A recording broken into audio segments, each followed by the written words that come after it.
Welcome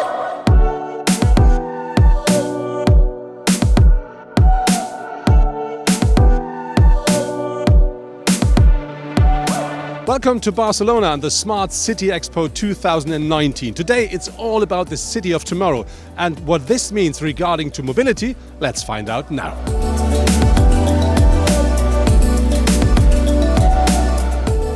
The urban mobility of the future will be basically electric and with much more micro-mobility vehicles on the street. Well, the big challenges for SEAT will be first to bring these products on the street, so we don't have actually the know-how to develop by our own, and this is why we are doing this collaboration with partners. But the challenge will be to bring them on the street and then to commercialize them. So also our dealer network is not used now to sell these micro-mobility cars, and we have to convince them to bring this into this new mobility way. Well, for the moment, the mix between sharing or private is much higher than in private rather than sharing. But in the future, of course, then people will be much more used to share rather than to buy. And this is the reason why in the future the mix could change.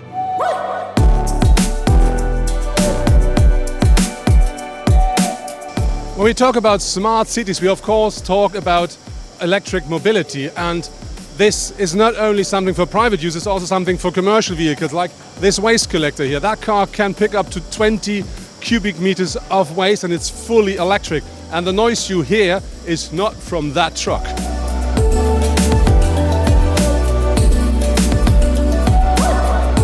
So when we talk about smart cities, we of course have to talk about smart parking, because maybe you know this, you can spend hours and hours to find a free parking spot. And this is the reason why I'm here at Easy Park and I talked to Maurus Haefliger. Maurus, I have a question. What is Easy Park exactly? Easy Park, we're a mobile parking payment provider. So we're facilitating parking payment through an app in 1,500 cities across Europe. But the question is it only paying easy or is it a bit more? Paying easy is the core. That's we live up to our brand, to our name, but of course it's much more. So we have built additional services on top of that, which allow the car driver to find parking, to manage parking, and this is really kind of the taking the pain out of parking principle, which we basically live up to. When we talk about the app, this is the core business, I think, but is there any partnership with any car manufacturers or is something coming up? Yeah, there's already existing integrations to, for example, Volvo, where we are in the head unit since 4 years. But there's different OEMs for sure in the pipeline for similar integrations, yes.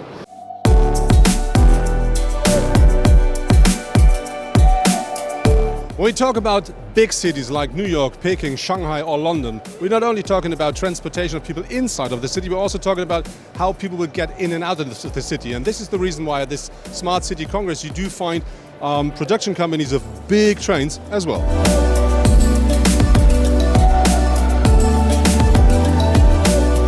So now I'm here at the ESA booth at the Smart City Expo, and my question is simple.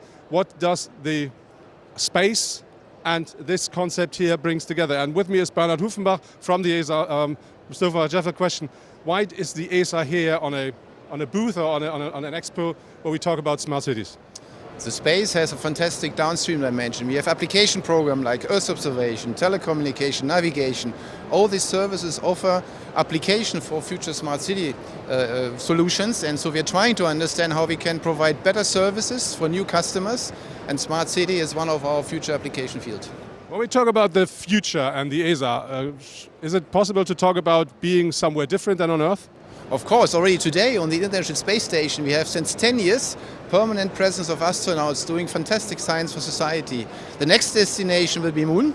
We're working with international partners to return humans back to the Moon by 24-28.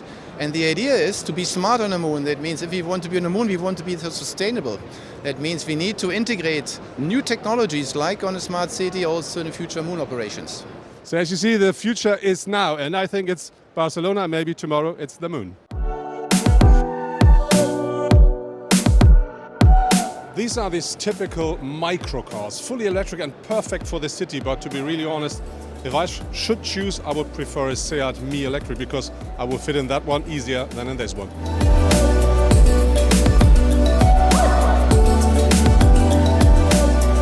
So next to me now is Jason Lusty, marketing manager of Seat. And Jason, I have a question. When we talk about Seat as a motor company, a car manufacturer, and we talk about the future of Seat, and we talk about urban mobility, what kind of products will you provide your clients?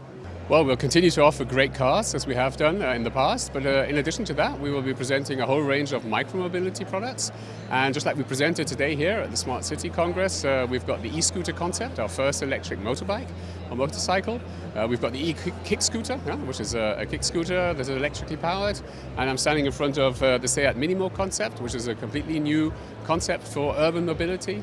So in total, we're going to have a whole electric range of new products that actually help people move better within cities and get the flow back into the cities. When we talk about your target group, I think that'll change a bit now when you say you talk about e-scooters and urban mobility. What is the biggest challenge and what is the new target group all about? Yes, you have to be much more, you have to put your mind much more into the view and the perspective of consumers, especially of the people that live in bigger cities and are facing quite big challenges in terms of their personal mobility. I think the good thing at Seat is that we, on average, have a much younger driver's age than a lot of other companies. But in addition to that, actually, we really want to provide people that live in cities new possibilities to actually get that flow back into the cities, to not continuously stand in traffic jams. And I think the palette of new products that we're presenting today, but also the sharing platforms and platforms that we are going to be offering, will offer very new solutions for personal mobility.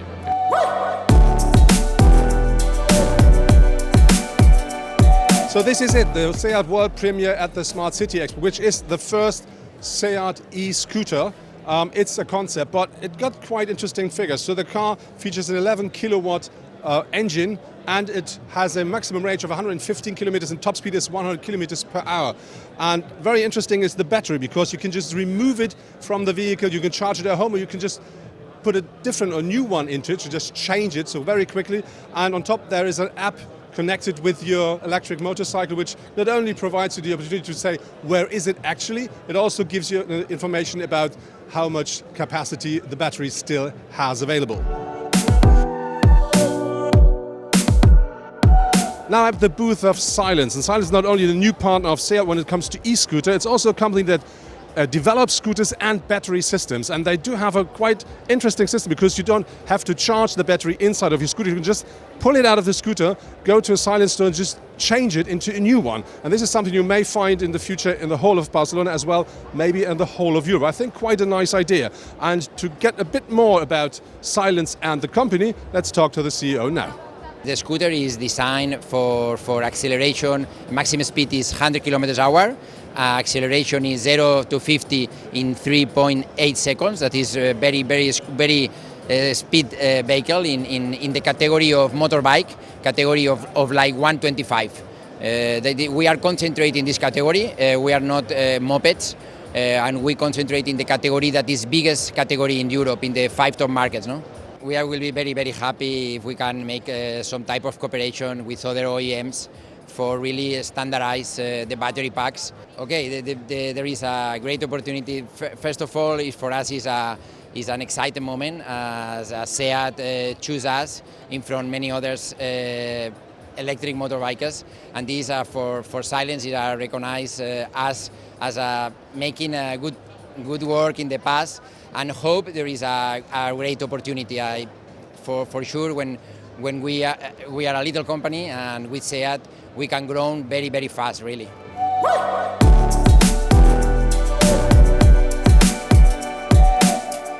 The new smart city should be green as well, and this is why you find charging stations like this in the future, I hope.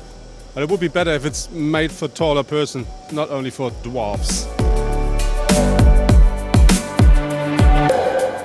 So now I try an e-scooter for the very first time, but safety first. This is why I have to wear a helmet, and fingers crossed, I hope I will survive.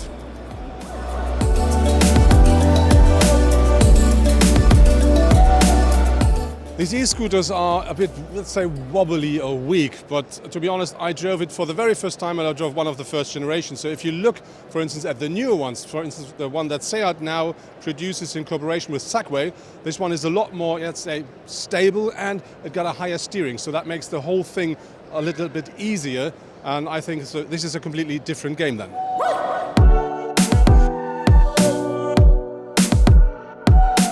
So now I found a company called AID, which means we talk about autonomous driving and we talk about autonomous driving level 4. And next to me is David Hauptmann.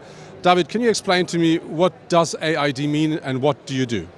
Well, AID stands for Autonomous Intelligent Driving, and we basically built the SDS software stack for autonomous vehicles for the whole Volkswagen group. And when we talk about autonomous driving level 4, which means no pedals, no steering, what do you think, when will this be something we see every day? Well, we think that it's still going to take a couple of years, probably 2025. That's the number I can say, although I don't have a glass bowl, so I cannot really tell you what the exact date will be. And when we talk about this ongoing process, so at some point there will be some people autonomously and some people will be manual drivers. What is the biggest challenge with that? Well, indeed, the biggest challenge is actually that human drivers are somewhat unpredictable, or generally all kinds of road users. And if we have 100% autonomy, then potentially we also have zero accidents. Everything what's in between is tricky, and we have to build our system so that it anticipates the erratic behavior of humans in the best way to make it also safe, much safer before everything is autonomous. That's it from the Smart City Expo here from Barcelona, and I think it's quite interesting to see how many things you have to think about to make the traffic in the city, so the urban traffic, more easy and more comfortable for the future.